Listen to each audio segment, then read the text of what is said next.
Sorry about that. I didn't think it. I was gonna click it, but I didn't think it was gonna start it. The 30 seconds. Hey, you're good. Why not? So I really think that having those guys get in, and I know we're live now, so welcome everybody.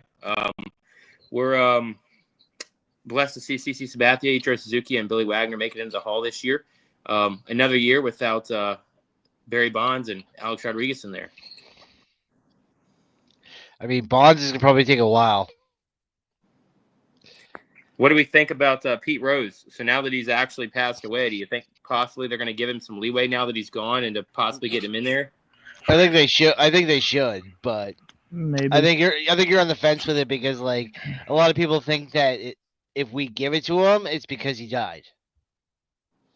See, I don't disagree. I think that that's kind of the thing everybody's going with now is that if he gets in, it's because he passed away now, not because of what he accomplished. But you can't take away from the guy. He never used steroids, to our knowledge. Was a very clean player. Waited till close after retirement to start gambling on teams, and just sucks. Well, You have a player of that caliber, be able to do something like that and not be recognized for it. Well, that's what I mean. Like, are we really judging him on his playing career or his coaching career? We really like he's a Hall of Famer as a player. Like, so there really shouldn't be anything against him. But he can also get into as a coach if he didn't do that stuff. You could have got in twice. That's what I mean. Like, okay, we don't put Because him a in the lot of Hall of Fame players. as a coach because of what he did, but as a player, he did not cheat. Right. Yeah, because a lot of players are in as coaches or players No. or both. Yeah. So he screwed the pooch on that, right? And whatnot. But I guess they figure if what he did as a coach also isn't worthy of him being in as a player, Mm-hmm. because then they're like, well, if he's dead, then we have to put him in at coach, Mm-hmm. So tonight on Bronxs Bullpen, we're really just gonna ask these 10 important questions because we got a month till Grapefruit League. That's right. So how would a potential trade involving Marcus Stroman impact the Yankees' pitching rotation and overall team dynamics? Drama, you want to go first on this one? You can go. All right. So, I mean, with the front end of the rotation really being locked out with Garrett Cole, Max Fried, Carlos Rodon, and Clark Schmidt, I mean, the Yankees are really just looking at that fifth spot in the rotation as kind of a juggle of, obviously you have Luis Hill coming off Rookie of the Year, which I think he's going to play a big part as well, and the Yankees noticed that. So then, if you take that, I think they go into the season with Cole, Fried, and Hill as their top three, and then Rodon plays four. Then you've got a combination of Clark Schmidt and, Marcus Stroman, guys like that you can trade. Now, I think Clark Schmidt and Luis Hill are going to get the more valuable like trade packages, but I just don't think the Yankees want to give up what Luis Hill has. So I think that in terms of benefiting the Yankees, if they can get a package for a couple of prospects, or if they can add a prospect to the Stroman deal to pull a corner infielder. Obviously, they've got Goldschmidt now, but that's more or less a rental until the Kyle Tucker market, I guess, reopens after his free agency this year. I know he went to the Cubs in a trade, but that's pretty much a rental for them before he hits free agency. And then you've also got Vladimir Guerrero Jr. available next year too, right? Mm-hmm. So, I mean, a couple of good first basemen. Do I think Vladdy goes to New York? No. But a lot of people hated the Yankees before they were signed there. Josh Donaldson obviously wasn't good in his tenure, but he hated the Yankees. CC Sabathia openly hated the Yankees before he ended up going there. Johnny Damon was opposed to going to the Yankees. So many players didn't like the Yankees, but then they were traded there and ultimately were successful. So can anyone rule anything out at this point? I would say no. A lot of players are going wherever the money's at. Obviously, you see what Juan Soto did.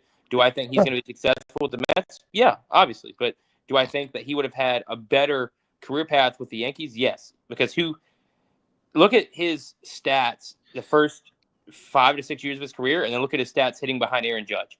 He beat all of his career metrics this past year, hitting behind who arguably is the best right-handed hitter over the past 20 years. And now he's hitting in front of and behind who? Mark Vientos and Francisco Lindor. I mean, not to say those aren't two good players, but they're not Aaron Judge. So, no, there's no way. So I mean, like, Stroman. I don't know. I just I just don't think he went to the Cubs. He played for the Jays. He's played in New York. I don't. I just really don't know who they could really trade Stroman to. Like I'm not against the idea because they didn't really use him in the playoffs. So I mean, they obviously don't want him to. They don't think of him as a key player. So, but I don't know who's willing to take Stroman on. Um, Not to step in again, but I think you have a couple of teams that really could use some pitching that are out there. But I don't know with his age. I mean, Stroman's a first half pitcher, right? You look at his stats with the Cubs, look at his stats with the Yankees. Theoretically, Stroman was a strong piece in the Yankees' pen until Cole came back. But then you also look at what he did with the Cubs. He was always historically better in the first half than the second half. So teams that are going to have a playoff push that need a valuable starter, I don't know if they go after him and give up enough pieces. So I definitely see where you're coming from with that. Yeah. All right. So, I mean, I know you're going to be interested in this question. You'll probably have a deep thought on it here, Thomas. What are the implications of the allegations against Mariano Rivera and his wife regarding the cover up of a sex abuse for the Yankees organization and its fans? See, I've done some reading on that. I know Mariano's been a very good person throughout his entire life in Yeah. terms of giving his life to God and being a true and true baseball player, best closer in MLB history. I don't think there's enough facts out there. I know nowadays there's a lot of he said, she said out there. I'm not saying what happened didn't happen. Obviously, you want to give everyone the benefit of the doubt in terms of any allegation that they make because obviously you want to believe that everyone tells the truth first and foremost. But we live in a culture where nowadays people tend to not do that. So what I'm going to say is until allegations are brought to court and there's enough evidence to prove that the Riveras were knowingly involved in covering this up, I don't think you could press anything in terms of hurting his legacy. But obviously, any rumor is ultimately a truth nowadays because once you tag someone with something, that's what you tend to remember them by. Like not fully, but obviously, you have I'm going to bring it up, the Trevor Bauer accusations, right? People love to hate him. Do I like him for what he did or possibly did? No, absolutely not. I don't say hitting a woman or putting your hands on a woman at any means is right, but at the same time, most of his charges were dropped. So it's like more of a, he said, she said, but do I believe it happened? More than likely, sure it did. But I just believe that in today's culture, there's more fabrication, there's more kind of twisting the truth than what we see. And I just don't know with the Rivera case if you can actually, until pure evidence is brought forth and they say, okay, yeah, we did that, we're sorry, deep apologies. I don't know if I can hold that against him yet. But then again, I could just be a biased Yankees fan that loved watching Mariano Rivera for my entire life. So who knows? Yeah. Well, that's what I mean. Like, listen, what are the implications of the allegations? They're only allegations right now. Yeah. So we don't know what the truth is or why anybody would try to paint that man's career in the wrong when he's done nothing wrong. Again, I don't know too much about the case, but again, most of the time, like what Thomas is saying, the he say she say situation, but most of the time the victims come out and lie about it just to get the money from it. I mean, Some situations look at the look Trevor at Bauer situation. yeah, Trevor Bauer situation like was blown way out of proportion, and ended up finding out that he didn't do anything. yeah, and like for example, I know it's not baseball, but like with Kobe Bryant, right? Uh someone at a hotel said, "Oh, he did this to me." They went to court. Come to find out, she lied about it and dropped everything. So it's like a whole. And people Sometimes just for the money they do it. Yeah, and people still remember that. I mean, you can look back on a lot of players, like Ray Lewis, and there's positives and negatives to every story you hear. You have negatives, like you have the Ray Rice story, obviously a negative, right? Proof to that. There's video footage that shows that, right? Mm-hmm. Lewis accusations from earlier on in his career where he supposedly killed a man. Like, you have accusations of things like that, and then you have. I mean, he probably killed somebody on the field, but. Well, he did that every Sunday. Yeah, so I know. I'm talking about a softball field, but you have a lot of crazy things, a lot of crazy people that say a lot of things just to kind of get some limelight. But ultimately, currently, I don't think there's any implications on anything negatively affecting Mariano's career. And plus, this is something that happened after his career. So I think that as a let's see, what is the word I want to use? His legacy, I don't think can be tarnished on the field, but I think that his um, what's Off the the field. no, that's not it either. It'll come to me after we forget about this, like 20 minutes from now. But Again, when like you're saying, going back on your, I know it's not gonna affect his career, but again, you know, a lot of people will be like, oh well, we need to get rid of everything out of, you know, like like harass the MLB and be like, oh, you don't need to sell his jerseys no more, stuff like that. Even though, Oh yeah, even if it, there will be negative impact if there is truth to it, but or even if there's not truth, there'll still be people on that side being like, oh well, you don't yeah, need to sell his jerseys. like you're saying about I mentioned about the power thing, Trevor Bauer, same thing. Even though we exonerate the man for what he didn't do, all of a sudden now it's like nobody cares about him. Mm-hmm. But I don't know. I can't see them never doing that to Mario Rivera. They find out this is not the truth, then they'll probably bury the person that did it because we're talking about Rivera versus Bauer. There's a Mm-hmm. difference on that one, on that But level. again, like again, you'll still have the people that are siding with the victim and be like Oh yeah. that Oh, small group, like that happens everywhere. That happens everywhere. even like with the whole Johnny Depp thing, there's still people siding with Amber Heard Amber and Heard, yeah. wants to go after, and it's like, come on, But those are the same people that think the Earth is flat. yeah. So why does Cameron Maben suggest trading Jason Dominguez for Gold Glover Stephen Kwan? And what would this trade mean for the Yankees? you know, I think they've already got Cody Bellinger penciled in at center field. I think that they've already got Aaron Judge, obviously, in right field. Yeah. I think that putting a guy like Stephen Kwan in left field shores up the defense and also adds a very good contact hitter, but I don't think a contact hitter is necessarily what the Yankees need at this point. I think the implications on that are you trade like you don't know what you have yet with Dominguez. You've seen flashes, like you saw him in the end of 23 when you brought him in, and he had the 3 home run series against the Astros, and then the very next series, basically threw his arm out, had to take a whole year off, came back last year for a couple of games, was still on the postseason roster but didn't really play. Like the guy carries some aura with him, right? He's a guy that has been heard to be this next big star. You've never really seen him fully on the field, but what you see in Double A, in Triple A, he looks like the next rising star, right? He's a top 20 prospect in baseball for a reason, I think. And I think that, if you're going to trade a guy like that, you're going to want to impact bat. Do I think that's Stephen Kwan? I can't say. I think Stephen Kwan's going to be a guy you can bring in to lead off that's going to hit 300, 290. He might pop 10, 12 home runs. But is that what the Yankees necessarily need? Because if you can get that, let's say you get 270 out of Dominguez, you get 25 home runs, 70 to 90 RBIs. He's also fast. He steals bases. I think that what you saw a lot of last year and like the bad things from Dominguez was like a couple of fielding errors from playing out of position because he's a natural center fielder.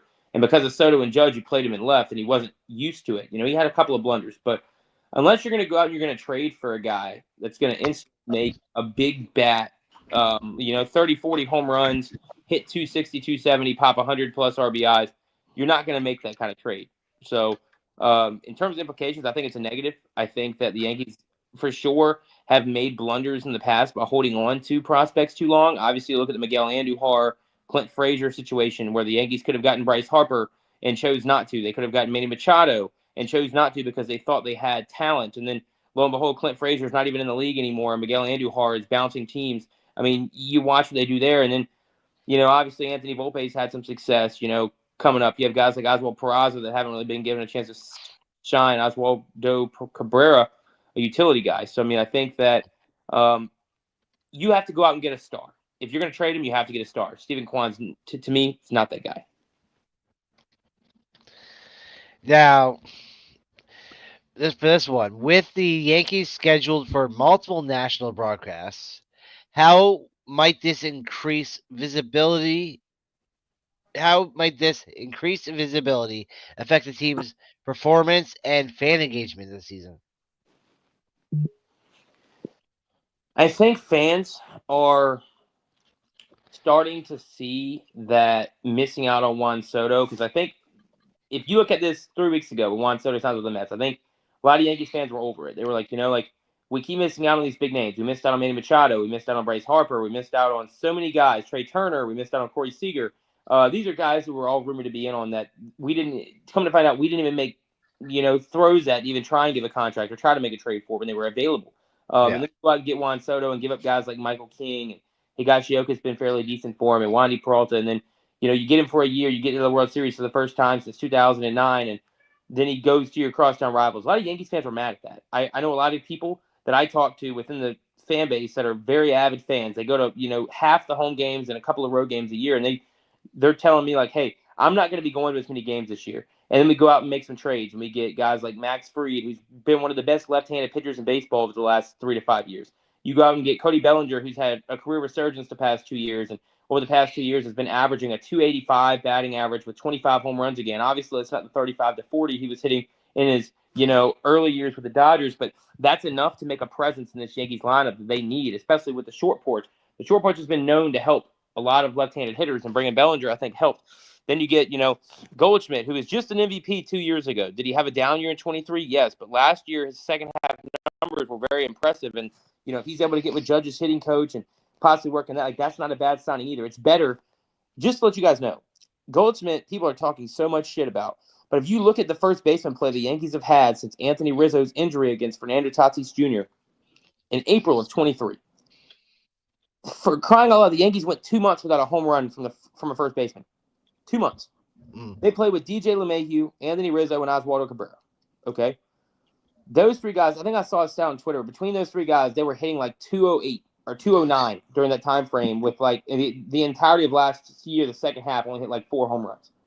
So then you add in a guy like Paul Goldschmidt who's going to get you 20 to 30 home runs depending on how well he's hitting. He's going to hit 230 to 260. Like, he's going to have, above average defense. So, I mean, I think the Yankees fans are now at a point where they're like, okay, I want to see what this team's going to bring to the table. I know we lost some players. I know we lost Gleyber Torres. I know we lost, some guys, Juan Soto. You're missing some of those good pieces you had. But I think Yankees fans have a lot to look forward to. I think that attendance is always going to be high, obviously, because it's the Yankees. I think being on national television is always going to be something that goes well for them, obviously, because they're one of the top 5-10 teams in baseball in terms of popularity.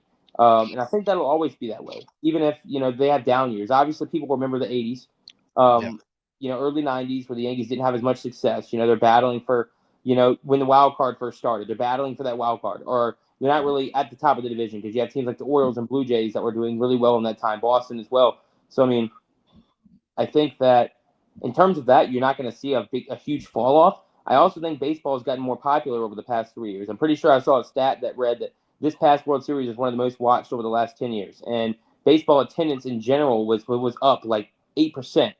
So, I mean, I think that the Yankees won't be as effective as what people think, but I think that if they do bad, these trades they did are terrible. I think that next season's attendance goes down. Okay. So, who are the leading candidates for the next New York Yankees to be introduced into the Hall of Fame after CC? And what factors would contribute to their eligibility? So you have a couple of Yankees that come to mind. Obviously, Alex Rodriguez is one of those guys. Andy Pettitte, they've been on the ballot a few times. I think that Andy Pettitte gets overlooked. I know he was a part of a scandal with steroids back in the early 2000s. Yeah. But when you look at the guy's stats, he's in the top, if you count starters only, he's in almost every top category, top 10, in every postseason metric for pitching. In the regular season, I think he's one of only like a handful of pitchers that has 250 plus wins. The guy was phenomenal. He has 5 World Series titles. So, I mean, I think that Pettitte, to me, is rightfully should be there. But I think that his percentage has sucked. He's hardly reached 30%, and he's been in the running for, 7 to 9, I think 2013. So, for 4 years, so 17, almost 10 years, he's been on the ballot and hasn't reached 30%. I don't think Pettitte ever gets in, and I hate that for him. I think that A-Rod this year hit 37%, which is the highest he's ever gotten. Obviously, he has to more than double that to get in. And I think that's going to take a big swing. Like, people are going to have to persuade baseball fans, like, hey, steroids wasn't a terrible thing. Steroids saved the game of baseball in the late 90s. Like the McGuire and Sammy Sosa home run chase. Now that Sammy Sosa has officially admitted that he took steroids as well, that in itself saved baseball in the late 90s. Mm-hmm. And so, do I think it's A-Rod? No. The next name that pops to mind is Robinson Cano, don't you know? And I think that Cano's career, what he did as a Yankee, if he would have stayed a Yankee throughout his career, Robinson Cano would have been one of the best all-time second basemen we know. He was caught taking steroids 3 times, though. So every name that's huge that surrounded the Yankees since the early 2000s has been associated with steroids. But all in all, if you guys want my opinion, the Yankee that deserves to be there the most is Don Mattingly. Mm-hmm. That guy from, I read a stat, 1982 to 1988, he led almost every offensive category in baseball in terms of power hitting, things of that nature. He also had a great glove. Like his back is what derailed his career. He retired in 95 due to a back injury, and the Yankees could have gone all the way that year. I think 95 was a strike shortened season, and and then 96 they won the World Series. 96, 98, 99, 2000. So I mean, Mattingly could have played a couple more years. He probably would have gotten a couple World Series, and would that have made a difference? I'm sure it would have, but Don Mattingly deserves to be there, in my opinion, just as much as the next guy. So, to me, I don't know who gets in next, but that's my deserving. Because I don't see any Yankees over the past 20 years, other than maybe Jorge Posada, who also was underrated, that could possibly get in. Oh, yeah, being the only one old enough to really watch Mattingly play live. Yeah. He was one of those Yankees everybody talked about. Yeah. For me, we all had, we all had jerseys, whatever, and anybody I knew that had a Yankees jersey had a Don Mattingly jersey. Well, another guy that I just remembered, Bernie Williams is another guy. Yeah. Bernie Williams is another guy that there's a couple Yankees that really deserve to be there but get underlooked. Bernie Williams, Jorge Posada. I don't think other guys that you remember from the 2000s, I don't think Jason Giambi ever gets in. I don't think Nick Swisher ever gets in. Curtis Granderson. I don't think guys like that ever get in. Do I think they were phenomenal baseball players? I do, but I think that, they haven't started to allow too many of those above average players in to where you can make those kind of things. To me, the last 10 years, many of the players they've elected have been great, and they've been amazing in certain extents. A lot of these players that we've talked about, or that are mentioned, like Miguel Tejadas and Carlos Beltrans and guys like that. They're great baseball players. They're very much well above average, but I feel like nowadays the committee is looking for something that's going to mark you as one of the all-time greats in order to put you in. Ichiro didn't even get 100%. Neither did Jeter. Neither did Griffey. Those are guys to me. Why does first ballot Hall of Famer matter that much? To me, if you deserve to be there, you deserve to be there. Ichiro deserves to be there. Jeter deserves to be there. King Griffey Jr. deserves. Those guys should have had 100%, full votes. And I also believe you can't tell the story of baseball without telling it. Like Drama said, you can't tell the story of baseball without including Barry Bonds, Mark McGwire, Sammy Sosa, Alex Rodriguez. Those are steroid guys, right? But part of the history. You can't tell the story without them. Yeah, I'm also going to throw another person that should be in the Hall of Fame, Roger Clemens, too. Yeah. Clemens also Yankee and steroid. Yeah, he used PED. Do you think Clemens would go in as a Yankee, though? I think so. I mean, he helped the club to 2 World Series championships. So, I mean, I could see that. So he's got his foot in. And then he returned to New York for a half a season in 2007. Yeah. So, I mean, a lot of people remembered him as a Blue Jay and as a Red Sox more, but he did a lot with the New York. But then the scandal came, so it kind of just. But I mean, I think he'd go in as a Yankee because of him helping them get 2 world champions. Yeah. I think that would be more of a Yankee than anything. So, what strategies are the Yankees considering to address their infield needs following Torres' departure, and who might they target in trade discussions? Strategies? Dude, I don't know if the Yankees have any strategies. Being honest. Yeah. Just dartboard? Yeah. I feel like I can go on MLB The Show and come up with better strategies than they could. But Some names that I've heard over the offseason thrown around. I've heard Luis Arias quite a bit thrown around for a second baseman role. I've heard obviously Alex Bregman, who's still a free agent, but I just don't know if the Yankees pull the trigger on him just because of what happened with Houston, and also how much the Yankees fans have hated him over his career. I think that would be a move kind of like what you saw with Johnny Damon, where Yankees fans despise Johnny Damon for what he did with in the playoffs from '04 all the way to '06 when he signed. And then I think who was another corner? I just saw this name the other day. Don't know why I can't remember it now. I'm having a brain fart. I know they were in on Horner, I think, from the Cubs, but I don't think that's going to happen now. That's his name, right? Horner, isn't he like a second baseman with the Cubs? Hoerner. Yeah, no, I know who you're talking about, but I'm just trying to think. I can't recall. Or maybe he's a third baseman. I know they were in on him, but I don't think that happened either. But I don't think there really is a strategy, man. I think the Yankees are going to move forward, and I hate to say it, but I've heard rumors they're going to give DJ LeMahieu another try. I don't think that's the answer by any means. DJ LeMahieu was an absolute automatic ground out every at bat the last half of last season. They could say he was injured. He's been injured the past 2.5 seasons. The Yankees gave him an extension in 2020, and he has been a shell of his former player ever since. He's not the same player that 2019 led the league in batting average and finished second in MVP voting. He's not the same player that helped the Yankees reach their third ALCS in 4 years. Like, he's not that guy anymore. So I don't think he's the leeway. I don't think Oswaldo Cabrera is that guy. I don't think Oswald Peraza is that guy. I think Jazz Chisholm fit in very well at third, and I think with a full offseason to adjust to third base, I think that's where he will belong in a Yankees team. I think they need to shoot for a second baseman. I really do. And I think that letting Gleyber Torres walk was a huge mistake. A lot of Yankees fans would disagree with me for that, but the guy had a great second half turnaround, was amazing for us in the playoffs in the leadoff position. I think the Tigers got a dog, and I think that Gleyber Torres has got a lot under his chin right now that he's carrying with him, and I think he's going to be a great leadership role in that very young, talented Tigers locker room. So, Drama, make sure you enjoy him this year. He's a fun player to watch. I definitely will. I just want to throw out there that the Mets signed AJ Minter, or however you say his name. AJ Minter, yeah. Yeah, they just signed him. So. So, how did the accusation of Devin Williams change the dynamics of the bullpen, and what role is Luke Weaver expected to play?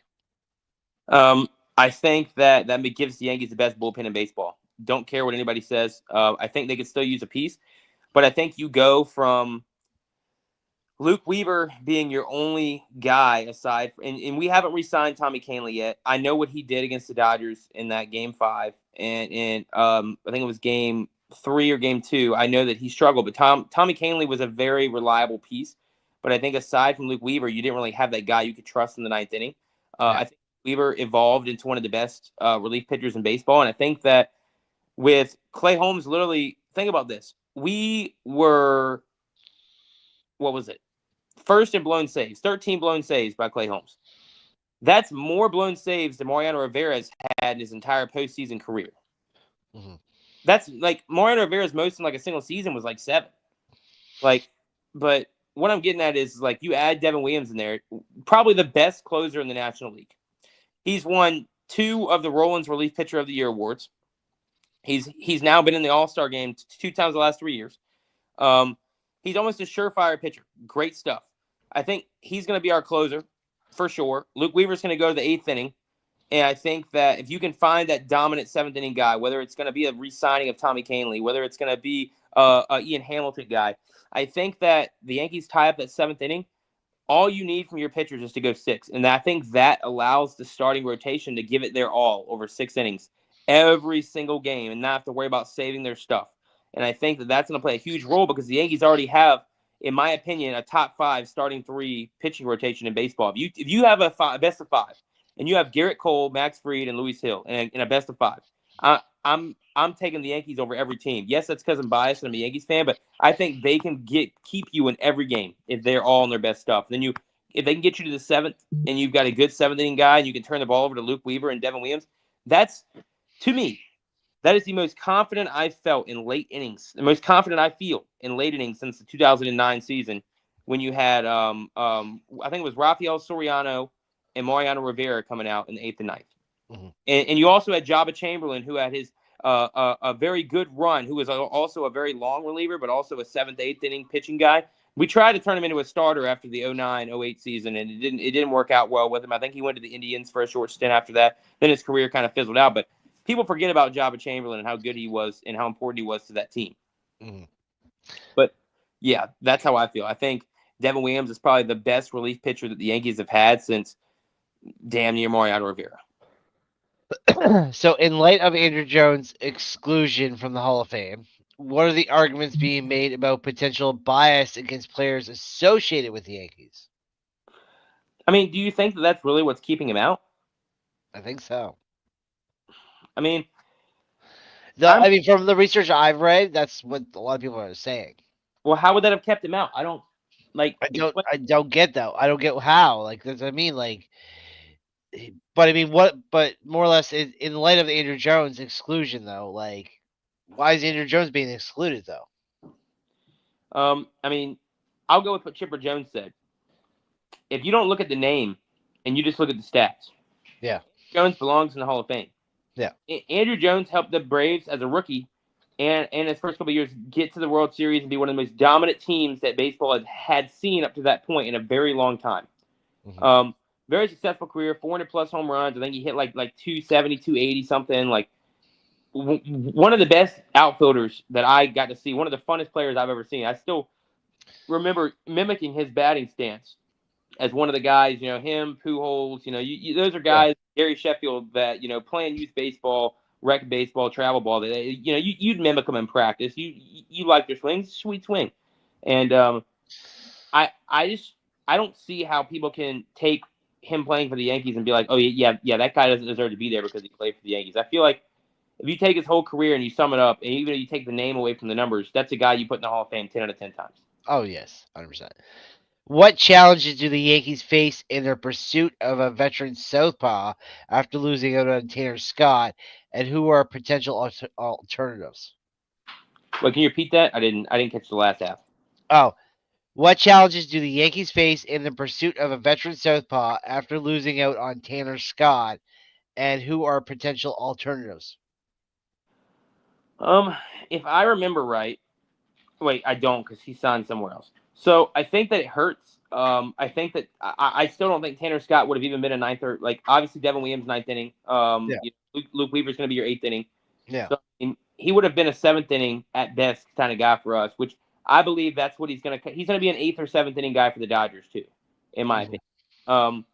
I don't know what exactly is available right now on the free agent market. I haven't looked in about a week or two. I've kind of gotten out of it the past couple weeks, just kind of getting into work and stuff. So I don't know who's available at the moment. But I think there's definitely guys that are going to be available on the trade deadline. Hold on, I'm pulling up the available southpaws. What do you guys think? I don't know who really is a southpaw in this league at the moment that's available. That could be a potential. Hold on, I'm looking it up. Yeah, same here. Jack Flaherty. He is available, but I don't know if you take him for a relief role. I mean, that's a guy like if you trade away. Let's say we package Marcus Stroman and Clark Schmidt in a role, and we throw in like a Everson Pereira with Oswald Peraza, and you go out there and you get a relief pitcher. Then you could sign Jack Flaherty as the 5th starting pitcher. I could see that happening. Yeah. Yeah. Because you didn't get Snell, they got Freed. Corbin's signing somewhere else. So I mean, there's not a lot. I mean, Rocky's still coming up, but I don't know where he's gonna land. I heard Rocky's gonna go to the Mets. Who? Roki Sasaka? Yeah. He's already gone. He signed with the Dodgers. Oh, he's with the Dodgers? Oh, damn! I didn't even notice that. I knew it was gonna be somebody big. I just didn't know who it was gonna be. Let's see. I'm looking right now. That makes sense. That Roki signed with Dodgers. Yeah. Shohei's bringing everybody there. He went there, won a championship. Now everybody wants to go there. Tanner Scott signed with them too. I don't know. Yeah. Yep. Yeah, we just talked about Tanner Scott. Yeah, Blake Snell's back with the Dodgers. Max Fried's with the Yankees. Pete Alonso's a free agent. I'm going through the free agency list right now. Yeah. Anthony Santander's a Blue Jay. Jack Flaherty's available, but he's more of a starting pitcher. Severino's with the A's. Sean Yeah, but Manaea if was back. but say if you get Jack Flaherty, could you move somebody into that role as a relief? Yes and no. Clark Schmidt, they tried as a reliever, but he has more stable stuff as a starter. He's not a good like all in one pitcher. And then I don't think Marcus Stroman he'd be like a long relief. Yeah. I feel like. Did you know Gleyber Torres was ranked the top second baseman free agency, and he went to Detroit? I hate that for us. What about Will Smith? I know he's a left-handed, I think. Yeah. Back to the Dodgers. Tanner Smith to the Dodgers. Walker Bueller's gone. He went to the Red Sox. Shane Bieber went back to the Guardians. Jeff Hoffman went back to the Blue Jays. Because he's a free agent. Yeah. Jock Peterson went to the Rangers. Clay Holmes went to the Mets. Carlos Estevez is still available. He's a lefty. He was the Phillies setup man. Last year he pitched 55 innings to a 2.45 ERA with 50 strikeouts. I guess that'd be a pretty good lefty to pick up. Mm-hmm. I mean, a 2.45 ERA as a reliever and 55 with a .91 WHIP. That's pretty good. He only walked 12 batters in 55 innings. So for the final one of the night, how might the Yankees' recent trades and free agency influence their chances for success in the upcoming season? I know they got to come off of that World Series hangover. Yeah, we kind of already hit on it earlier, talking about the Paul Goldschmidt, Devin Williams, Max Fried, Cody Bellinger offseason. I think this is the first offseason since 2008 that the Yankees have actually gone out. And, like, obviously there's been off seasons. Like, we had the 2011 offseason where the Yankees were stunned by the Texas Rangers in the ALCS. And they went into the 12th season thinking, okay, Jeter's getting old. Pettit's going to retire. Mo's going to retire. We need to get these guys back to the World Series one more time, right?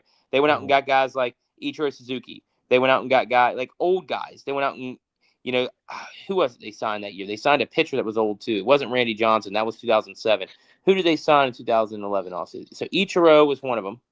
I think Lyle Overbet. No, Overbet was 2013. I'm thinking back. There was a couple guys they signed. But needless to say, this is the first offseason since 2008 where I feel like they've gone out and they've addressed things that they need. So Cody Bellinger he doesn't replace Juan Soto, but who can, right? Mm-hmm. But I think Cody Bellinger is a better fielder, and I think that's something that we struggled with last year. There were many plays Juan Soto missed that could have been made. I think that Cody Bellinger shores up the outfield. He's a multiple-time Gold Glover. Juan Soto's never won a Gold Glove. I think having that in the outfield and putting Judge back in his natural position in right field. Judge has a strong arm.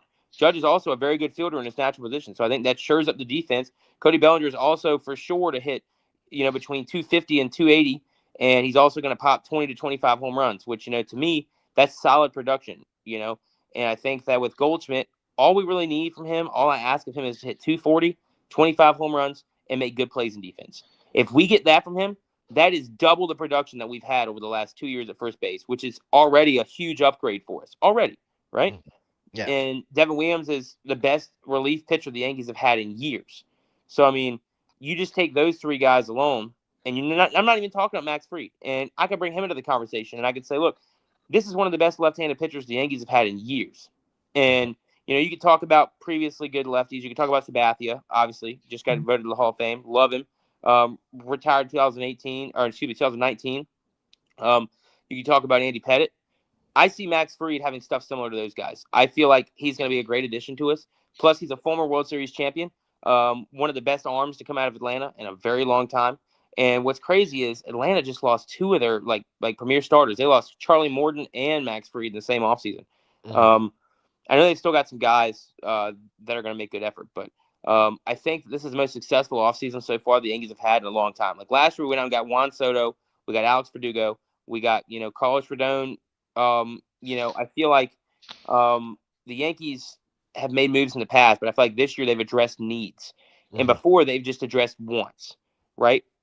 And so I think that by doing that, it allows them to feel better about what the products they're putting on the field, although they don't have the big star names that they've had in the past.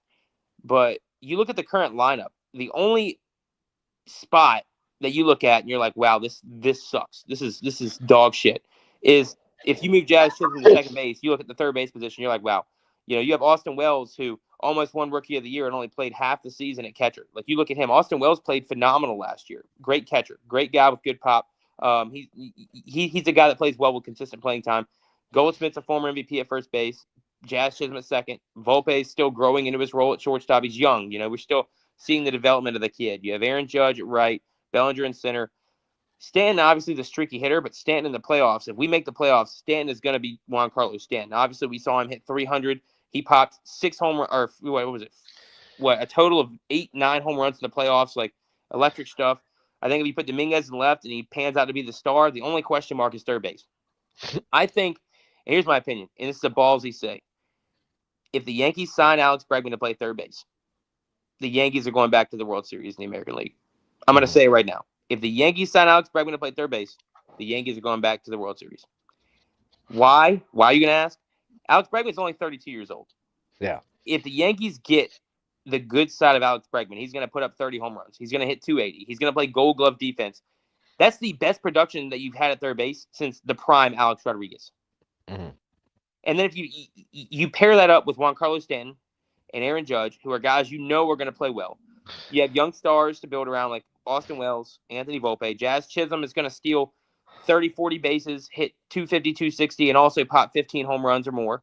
You've got Cody Bellinger, 20-plus home runs. Like, I feel like at that point you've got enough star power with your pitching to say, hey, we're going to be in every game. And you've got guys that have been there before, like Alex Bregman and won a World Series, and Max Fried that have won a World Series. And to me, Yankees fans hate me for this. And I'm telling you, every Yankees fan I've talked to hates me. Aunt Jock hates me for this. Alex Bregman is the Yankees' biggest need, and they're not going to sign him. And it's Hal Steinbrenner and Brian Cashman being too big for the game. They don't want to swallow their pride and say, hey, look, this is what we need. They know it. I'm telling you, they sit in their homes every night, and they know, wow, if I sign Alex Bregman, Yankees have a good chance to make a World Series, and they might even have a chance to take on the mighty behemoth Dodgers with that team. Maybe. It depends on Paul Goldschmidt and Cody Bellinger. But like I say, they're not going to do it. The American League right now is full of young developing talent. Now is the Yankees' time to win. If the Yankees don't capitalize in the next 3 to 5 years, the Yankees are going to fall because Aaron Judge is getting old, Cole's getting old, Stan's getting old. You have all these guys that are getting older, and you don't have that next big superstar in the Yankees, which is why you're hoping that that's Jason Dominguez. Because if it's not, if he doesn't pan out to be who you want, the Yankees are not even going to be a top 5 to 10 team in the American League in 5 to 10 years. You have teams like the Boston Red Sox. You have teams like the Detroit Tigers. Yes, I'm going to drop your team drama. You have those teams that are building a young program that are already making the playoffs and already making strides right now that in the next 3 years are going to be teams that are very dangerous to deal with. You see teams like the Astros that are not afraid to get rid of guys like George Springer. They're not afraid to move on from Alex Bregman. They're not afraid to move on from these guys like Carlos Correa because they just have another young guy coming up through the ropes like Jeremy Pena or Yordan Alvarez that's going to come up and provide that exact same production. The Yankees have to find that or they're going to get left behind. That's why I feel like Alex Bregman is the move to make right now. Mm-hmm. All right. Well, you guys hold on for a minute like I always ask it, but we'll be back in February with Yankees Talk, and we'll hopefully be back with the side episodes we have with the boys here in the upcoming weeks. Just follow the Twitter and YouTube, and we'll let you know. Until then, we'll see you.